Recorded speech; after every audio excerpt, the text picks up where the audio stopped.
दोस्तों, जैसे जैसे भारत का कद इंटरनेशनल डिफेंस प्लेटफॉर्म में बढ़ते जा रहा है, वैसे वैसे कुछ देशों के पेट में दर्द भी बढ़ते जा रहा है। जो कल तक भारत को बीमारू देश माना करते थे, आज उनकी औकात भारत एक एक करके दिखाते जा रहा है। और जैसा कि दोस्तों आप सभी को पता ही होगा, जिस तरीके से भारत और पाकिस्तान का रिश्ता है, ठीक उसी तरह अजरबैजान और आर्मेनिया का रिश्ता है।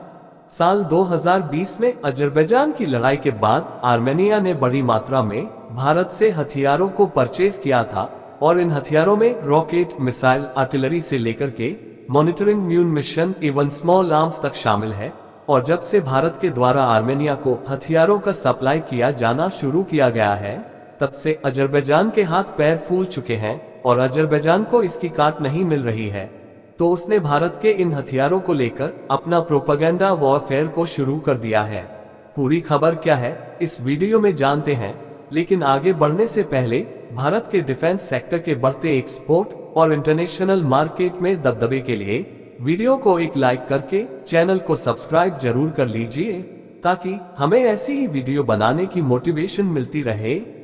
अजरबैजान की मीडिया के द्वारा लगातार भारतीय हथियार, खास करके आर्मेनिया को सप्लाई किए जाने वाले हथियारों को लेकर प्रोपेगेंडा किया जा रहा है। और दोस्तों, अब इन प्रोपेगेंडा से एक तरीके से भारत भड़क चुका है। और दोस्तों, भारत का ये जो गुस्सा है, यह अब इतना अधिक बढ़ चुका है कि इससे अजरबैजान की हालत खराब होने वाली है। दोस्तों, मीडिया रिपोर्टों ने दावा किया है कि अजरबैजान और आर्मेनिया की लड़ाई के बाद जो भारत की तरफ से आर्मेनिया को हथियारों का सप्लाई शुरू किया गया है, उसके उस रीजन में भारत अब एक बहुत बड़ा जियोपॉलिटिकल केंद्र में आ चुका है। और भारत के द्वारा सप्लाई किया हुआ हथियारों को लेकर जिस तरीके से अजरबैजान के द्वारा भारत को क्रिटिसाइज किया जा रहा है, उसके कारण की वजह से भी भारत और अजरबैजान के बीच के जो एस्केलेशन है, वो कई गुना बढ़ चुका है। और दोस्तों, भारत की तरफ से आर्मेनिया को हथियार सप्लाई करने के बाद अजरबैजान इतना अधिक परेशान हो चुका है कि अब भारत के हथियारों के खिलाफ अजरबैजान के द्वारा दुष्प्रचार किया जा रहा है। और दुष्प्रचार के लिए पैसे तक का आवंटन और जीएस जैसी आर्टिलरी और आकाश जैसे मिसाइलों के खिलाफ दुष्प्रचार करने के लिए अजरबैजान के द्वारा कुछ $1000 तक आवंटन किया गया है। और बेसिकली इन पैसे से अजरबैजान एक तरीके से आर्मेनिया के अंदर भी भारतीय हथियारों को लेकर एक दुष्प्रचार करना चाहता है, ताकि आर्मेनिया के लोग भी इन हथियारों की खरीदारी के विरोध में आ जाए। जबकि दूसरी तरफ अजरबैजान की जो डिफेंस मिनिस्ट्री है, उसके तरफ से अब तक ये जो इल्जाम है, इसके ऊपर कोई खुलकर जवाब नहीं दिया गया है। लेकिन कई सारे एक्सपर्ट का मानना है कि जिस तरीके से भारतीय हथियारों को लेकर अजरबैजान अपने देश के अंदर दुष्प्रचार कर रहा है, इसमें कोई बड़ी बात नहीं है कि अजरबैजान केवल $12,000 का इस्तेमाल करके इस तरीके का दुष्प्रचार भारत में या अन्य देशों के अंदर न करें। हालांकि दोस्तों, इस तरीके का जो प्रोपेगेंडा है, ये केवल मात्र अजरबैजान की तरफ से ही नहीं किया जा रहा है, बल्कि भारत के और भी कई सारे दुश्मन देश ऐसे हैं जो कि भारत के हथियारों के एक्सपोर्ट बढ़ते हुए नहीं देख पा रहे हैं। खास करके देखा जाए तो पाकिस्तान तो काफी समय से ही भारत के हथियारों को लेकर प्रोपेगेंडा करता है, लेकिन पाकिस्तान के पास फिलहाल उस तरीके का आर्थिक सामर्थ्य नहीं है कि वह पैसे से सपोर्ट करके इस तरीके का प्रोपेगेंडा फैलाए। जबकि दोस्तों, चाइना को भी अगर देखा जाए तो चाइना भी ऐसे प्रोपेगेंडा फैलाने में माहिर है।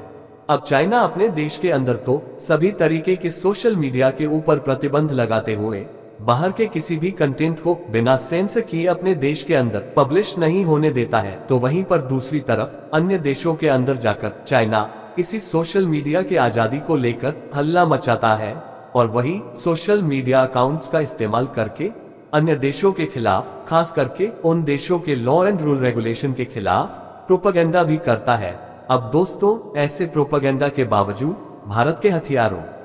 की बिक्री में पिछले कुछ सालों के अंदर कई गुना बढ़ोतरी हुई है। और अगर देखा जाए तो आर्मेनिया की तरफ से केवल मात्र एक बार ही भारत से हथियारों को नहीं खरीदा गया है, बल्कि एक से अधिक बार हथियारों के ऑर्डर को प्लेस किया गया है। और आर्मेनिया भारत के हथियारों को हासिल करना भी शुरू कर चुका है। और अजरबैजान के द्वारा इन हथियारों को लेकर प्रोपेगेंडा तब से और अधिक बढ़ चुका है, जब से ईरान के रास्ते भारत के द्वारा इन हथियारों को आर्मेनिया में भेजना शुरू किया गया। बेसिकली दोस्तों, भारत के हथियार से अजरबैजान इसलिए परेशान है क्योंकि भारत के हथियारों का मुकाबला करने की क्षमता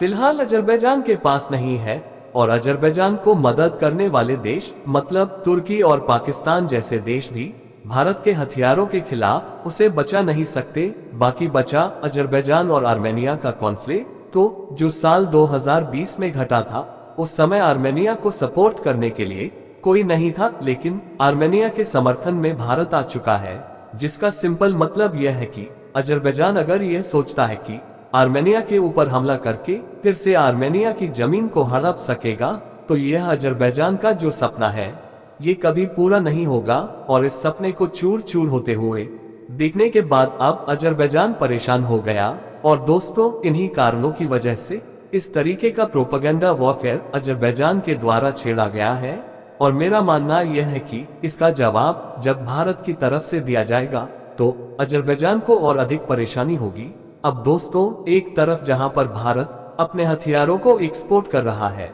तो वहीं पर लगातार एक के बाद एक हथियारों को भारत के द्वारा दुनिया के सामने भी लाया जा रहा है। मीडिया के रिपोर्टों के मुताबिक DRDO की तरफ से व्हील्ड आर्मर्ड प्लेटफॉर्म को निर्माण करने के बाद अब इन व्हील्ड आर्मर्ड प्लेटफॉर्म के बेस पर व्हील्ड टैंकों को या फिर कहे तो लाइटवेट टैंकों को भी तैयार करने को लेकर सोच विचार किया जा रहा है। और रिपोर्ट के मुताबिक इन टैंकों का निर्माण केवल मात्र इंडियन आर्मी फोर्सेस के लिए ही नहीं होगा, बल्कि DRDO इसका निर्माण एक्सपोर्ट मार्केट के लिए भी करेगा। अब दोस्तों, कुछ समय पहले ही defence research and development organisation की तरफ से व्हील्ड आर्मर्ड प्लेटफॉर्म के 8x8 आर्मर्ड व्हीकल का एक ऐसे स्पेसिफिक वेरिएंट को शोकेस किया गया था जो कि केमिकल, बायोलॉजिकल, रेडियोलॉजिकल और न्यूक्लियर डिफेंस के लिए है। और दोस्तों, अब इस तरीके के वेरिएंट के बाद बताया जा रहा है कि defence research and development organisation और इंडियन आर्मी के बीच में व्हील्ड आर्मर्ड प्लेटफॉर्म के ऊपर 105 मिलीमीटर के कैनन को लगा के